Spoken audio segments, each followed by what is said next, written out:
Yeah, my phone plays a lot of Frozen stuff. Oh, there we go. There we go. Good morning, good morning, good morning.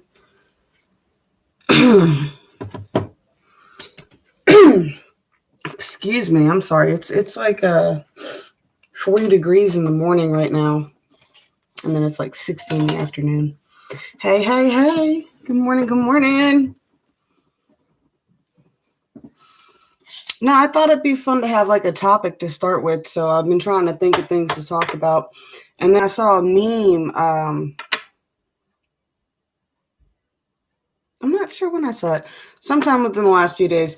Anyway, and it was a girl, and she was drinking a glass of water, and it said "rich bitch juice" on the front. And I was like, you know what? I totally get where she's going with that. And it was funny because it kind of tied into the sun tea I was talking about yesterday too. But you can also add crystals to your teas too. You can even put it in the back of your coffee pot, to add some extra energy, like put them out in the moon, charge them up, drop them in the back of your coffee pot. That's what I would put them. You could put them in the basket with your teas, but then you risk staining them. But how I like to make tea, especially like when it's cold, is I have a coffee pot for making tea and then a coffee pot for making coffee. So you can put it in the basket in that sense. Or you can use small ones and put them in like your little tea balls.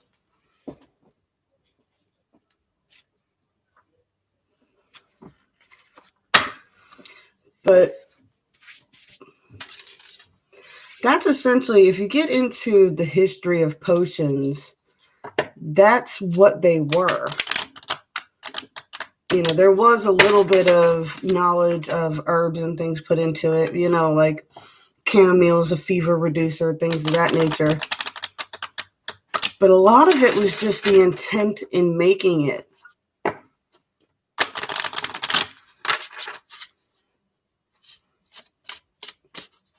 So that's why the whole process of when you're actually going to do something, like if you want to cast really, really strong intentions into a tea, it would be going out and either growing your own herbs for them or collecting. Yes. See, so if you go out and like you really want to make, I don't know, some sort of strong manifesting tea for yourself, you would go out and you would like go and collect the herbs at certain times or from certain places like holistic shops and things like that. Or you would go and like actually collect them somewhere, depending on what you were going for. There's plenty of wild indigenous plants that you guys can, you'd be amazed. You would be amazed what plants you can turn into teas. I'm not going to go into all of them, but yeah, there's tons of them that you can make. It was like, Willow wanted something for pain, and I showed her how to find wild lettuce, because luckily she lives in the same basic climate zone, and she was actually able to find it. So I was like, I thought that was pretty cool. It doesn't take a whole lot of knowledge. Well, I mean, it does take a whole lot of knowledge, but you got to be careful that you don't, poison yourself with anything toxic. Like there's, I don't know if I should share that. That's kind of dark. There is one plant. It's called the mother-in-law's tongue. And it's kind of like a succulent. And you take some of the juice of that and you put it into somebody's drinks. It doesn't kill them or anything, but it freezes their vocal cords so that they can't talk.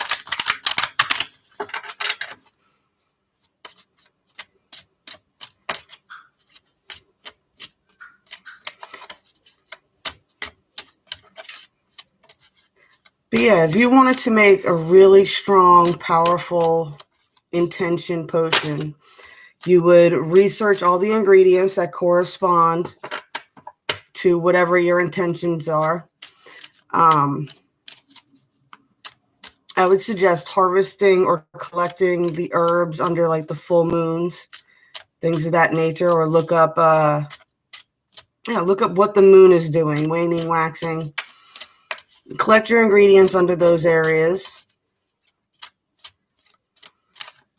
And then you can make your moon water for it. Make moon water with your intentions in it. Then you can add your crystals. You can add crystals that correspond with it. Remember, some crystals cannot go in water. Like, you don't want to put selenite in your tea. Good morning. Earth Magic's not giving me anything today. There we go.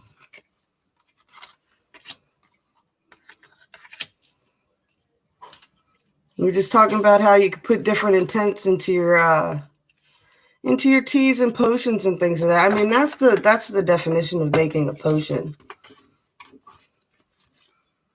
I was saying you can add quartz crystal into the back of your coffee pot, charge it under the moon, and then drop it in your coffee pot. And then you can do, like, I used to add cinnamon, nutmeg, and ginger to my coffee for different intents.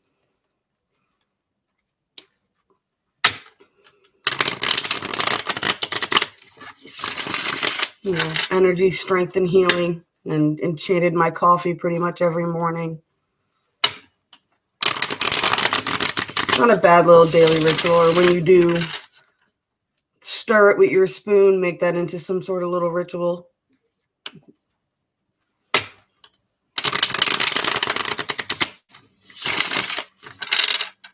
I find there's something really powerful in the ritual intent. Like, even if you started a daily practice of just lighting a candle and blowing it out, just lighting it, saying something you're grateful for, and then blowing it out before you go to bed, or for when you first wake up in the morning before you leave the house, it really sets a powerful intention for you.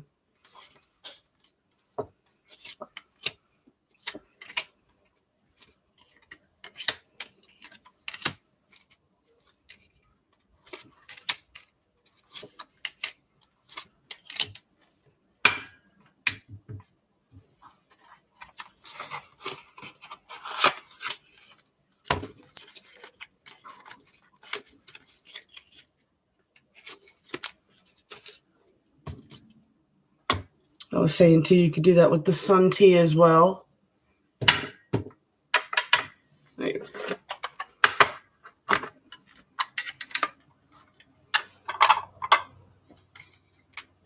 Pretty much. I mean, what is magic but manipulating energy? And the rituals are just a way of grounding whatever you're doing into the 3D. I mean, you can understand how it all works on the other levels of attraction and stuff like that, but we all know that that's way harder to control. When you do a ritual, it's just the more time and attention and detail that you put into whatever you're doing, the more powerful it becomes, because the more of your energy you're putting into it.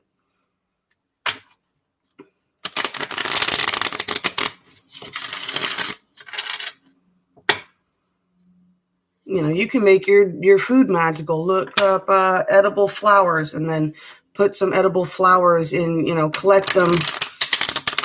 Oh, I've got like the pansies out there, they're edible. And you can collect them under different moons and different holidays and things like that, and then sprinkle them into your salads. You can really bless anything. It's just taking the time and intention to do so for yourself. I don't know, guys. I felt a huge shift in energy yesterday.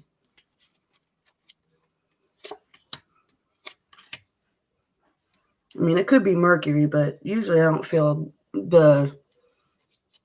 it going direct that intense. Maybe it's Mars getting ready to do its thing too. That is my ruling planet.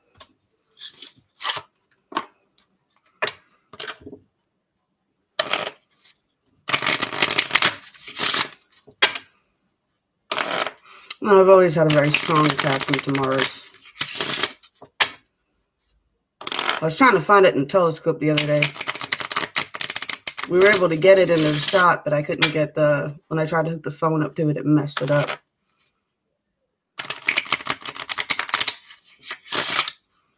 Definitely. I don't know, maybe it was the collective chaos too. Like, now that the voting part's all done, maybe there was like a collective sigh of relief especially for those of us over here. I mean, win or lose, whoever matters, whatever, either way, at least, you know, we're past this point. But isn't that what I say about Mercury retrograde every time? Like what? I'm like, pre-shadow phase is where the drama happens. Then during Mercury retrograde is when you're dealing with the drama. And then right after it, it's like post-shadow is just, you know, the play out of the drama after it's done playing out.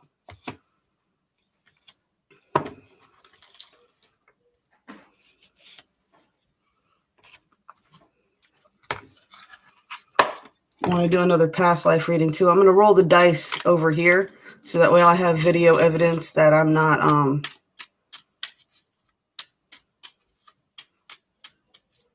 cheating with the dice there. Because that's how I'm going to do the past life videos. I'm just be like, you know, the twin flame soulmate past life.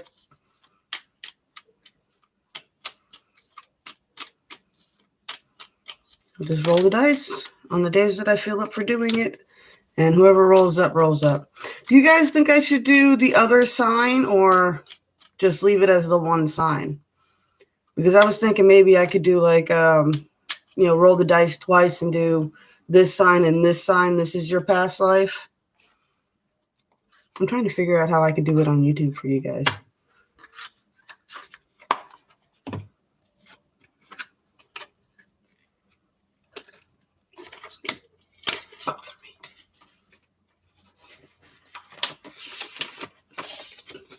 One of my charts fell down. Pick back up later.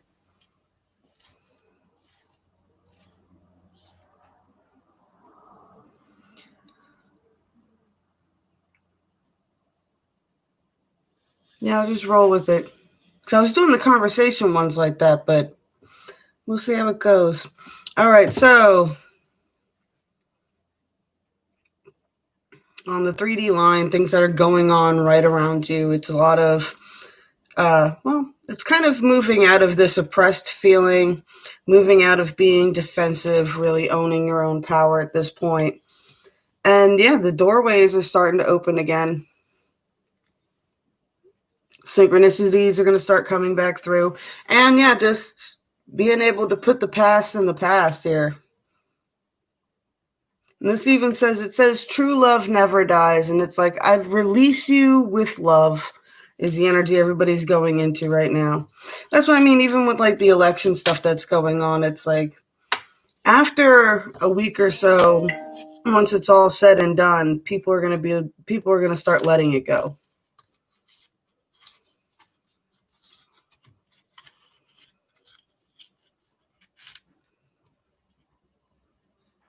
Yeah, I know, that was trippy. But 'tis what it tis. I told you I've got a ton of Aquarius in my family. But on the 40 line, we got the Wheel of Fortune, the completion of a cycle going on, reaffirming into grounding. We have the Queen of Pentacles and the King of Wands here, right? So really moving back into a balanced energy of the masculine and the feminine energy within the 4D. Releasing any type of third-party situations, people who bring tension to this grounded bond and this balance, that either a grounded bond or balance that you found within yourself, and not allowing people to pick at you anymore. Because this is either within a relationship, you're balancing out with your partner, or this is within yourself, and this is not allowing people to pick on you like I'm wearing flannel today, for dressing like a man and da-da-da-da-da. Don't you know what makes you look boxy? I don't care. What? I'm in an attitude of gratitude with the 9 of Pentacles here.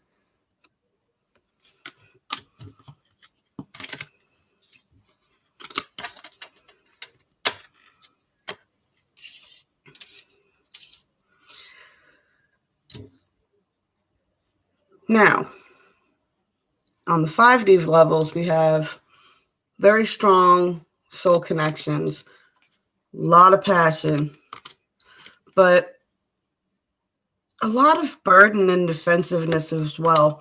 But I see messages coming in but they're not going to be received very well.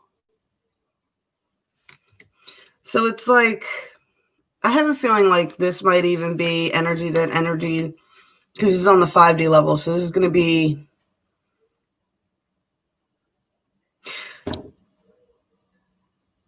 you know what I see this as? You getting mad at your synchronicities, right? You're defensive about them. What? You're going to get recognition of a connection, something that really passionate about, but you're super defensive about it because it's such a strong connection. You're going to get messages in with your synchronicities within the 5D, and then your other 5 part of yourself is going to be like, what the fudge? What is that supposed to mean? Remember, guys, on the different levels, things are not as dramatic as they are on the 3D. So if you're getting any type of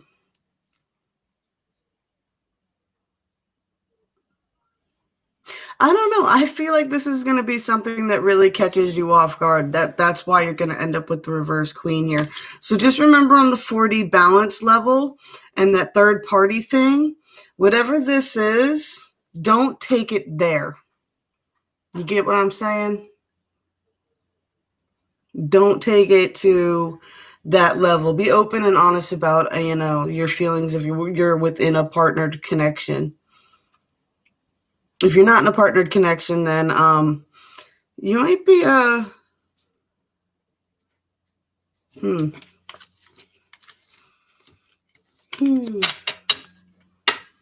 Big news from England. And y'all know I don't normally read like that, but I do see that definitely as having a hard time, dealing with your synchronicities. Remember too, when you're looking for synchronicities, that, and a lot of people do this, and me and Enchanted were talking about this earlier too, about people, how they grasp onto titles and storylines and things like that, just wishing they'll be true. They do that with the synchronicities too. They're like, they'll see 1111 and they'll immediately assign it to a person rather than stopping when they see the synchronicity and thinking about who is actually on your mind. You can't assign it. It was already there. Your mind was already wandering, and then you saw the synchronicity. The thing that gets most of us is usually what? You weren't thinking when you saw the synchronicity, were you? You weren't paying attention to the time at all or anything else like that. You just whatevered, and then boom, synchronicity. So it's kind of that's why I always say when I see the 143, I do the whole soul tribe. I'm like, I don't know who it is, but I was totally mind boggled. It's just a love frequency was hit. All right. I do see for the shadow aspects, it's calling on the storm and peaceful among the thorns. So everybody's being faced with their decisions right now. Now that retrogrades are over and things are ending and those cycles are ending, you're going the opportunity to either break the cycle, which would be calling the storm and allowing it to rip it to shreds, or see how he has a wheel behind him. You've decided that you were going to go ahead and ride this cycle out one more time. At least that's what you tell yourself every time, isn't it? You're going to ride this cycle out one more time. But this time you're going to do it as peacefully as possible, which is still part of the awakening process. What? So you hit a point where you recognize the cycles, but you're not quite sure how to break them. And then you just got to sit there and be peaceful within them and really pay attention and figure out how they're starting, how they continue to roll, where do they keep coming from. And then once you figure out not just how you're responding that's causing it, but how others respond to your response. Because some people need you to respond a certain way so that they can respond the way they want to. So it's kind of that is what you got to figure it out. And then once you can figure that out, then you can start breaking those cycles. Okay? Always remember the innocence of children, right? Never stop being fascinated with the beauty in the world around you. I mean, I don't know. Everything's magical to a child. And if you can just continue continue to really tap into that energy and allow yourself to be wowed and mystified, without attaching. Yeah, because that's the message that came across the 5D line too. Don't pervert the message, right? It's innocent, genuine, unconditional love energy that's trying to come through for us, but a lot of people attach perversion to it. Got to breach that programming. You know what I'm saying? That everything needs to be romanticized and everything else. We need to breach into new ways of thinking and follow your instincts. That's what I mean by following your synchronicities. When they come in, listen to your instincts about it. Don't let your ego take over and assign a meaning to it and things like that.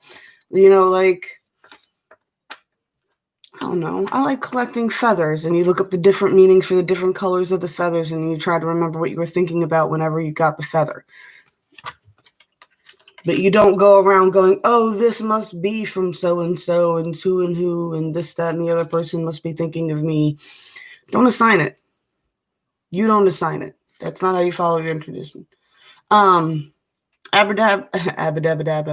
Abracadabra with wings. Fantastic good fortune and lucky chances. So the more you allow these energies to come in, the more openings you give them to create. Like I said, and add some intention to your mornings, into your coffees, into your teas. Self-confidence, strong self-belief, and sense of self-worth. Now there's something you can draw to like the bottom of your coffee cup to give you blessings for confidence.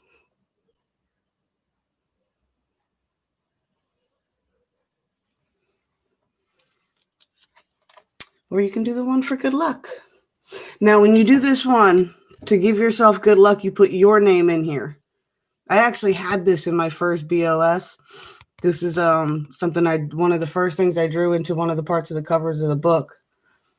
And you just put your name in there and it goes smaller and smaller and smaller, and then you draw it within a triangle. This card shows it with wings and a circle around it. But yeah, put some intentions into some things.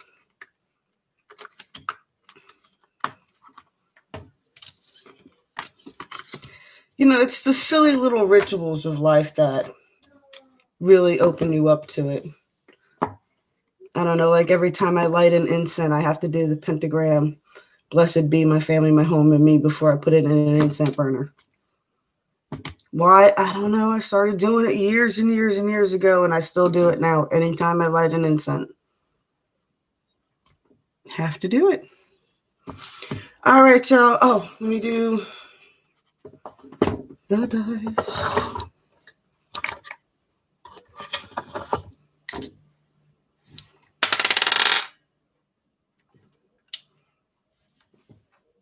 I can't even make that shit up, right?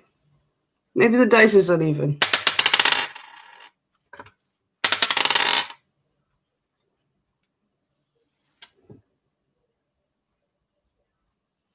It did Aquarius again. All right. Aries, I guess it is. Should I roll another dice to see who the other one is?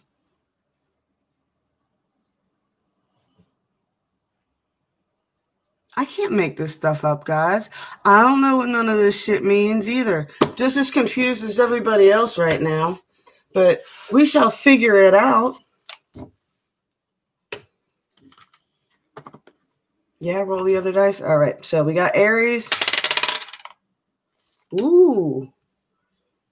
And Gemini.